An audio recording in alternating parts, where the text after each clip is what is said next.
এই সুতোগুলো দিয়ে আজকে কিভাবে আমি কটন বল তৈরি করি সেটাই আপনাদের আজকে দেখাবো।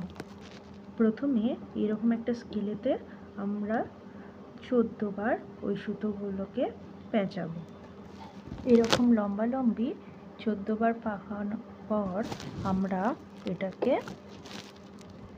এখান থেকে কাটিং করব, এখানটা থেকে কাটিং করব। কাটিংটা হওয়ার পর আমাদের এরকম একটা সুতো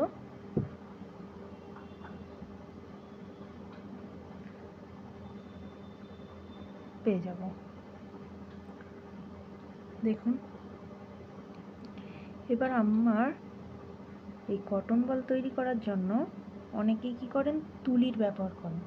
তো আমি তৈরি করব এটা পেন দিয়ে। আমাদের কাছে অনেক খালি পেন থাকে, তো চলুন দেখা যাক পেন দিয়ে কী করে তৈরি হয়। কারণ পেন দিয়ে করলে জিনিসটা দুদিকটাই সমান থাকে। তো প্রথমে আমি এটাকে আঠা দিয়ে নেব।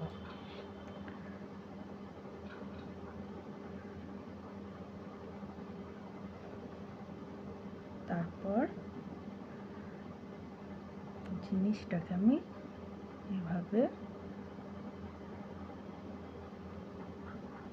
একটা গিটের মতন দিয়ে এটাকে জাস্ট টেনে নেব, বুঝলেন? দেন এটাকে আমরা চিটিয়ে দেবো।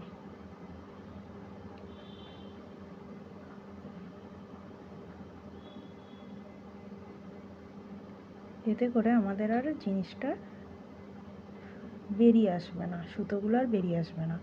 এভাবে করার পর আমরা সুতোটাকে এভাবে উপর আর নিচ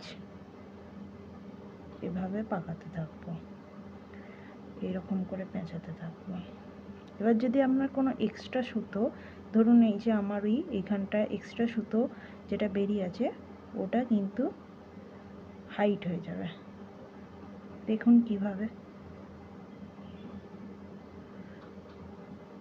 এই যে এটাকে আমরা এরকমভাবে টেনে নেব, দিয়ে উপর আর নিচ এভাবে আমরা জিনিসটাকে,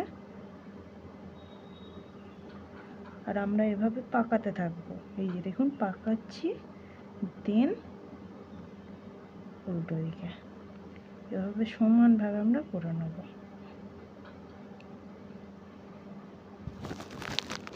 এইভাবে পেঁচানোর পর আমাদের এই বাকি যে সুতোটা থাকবে সেটা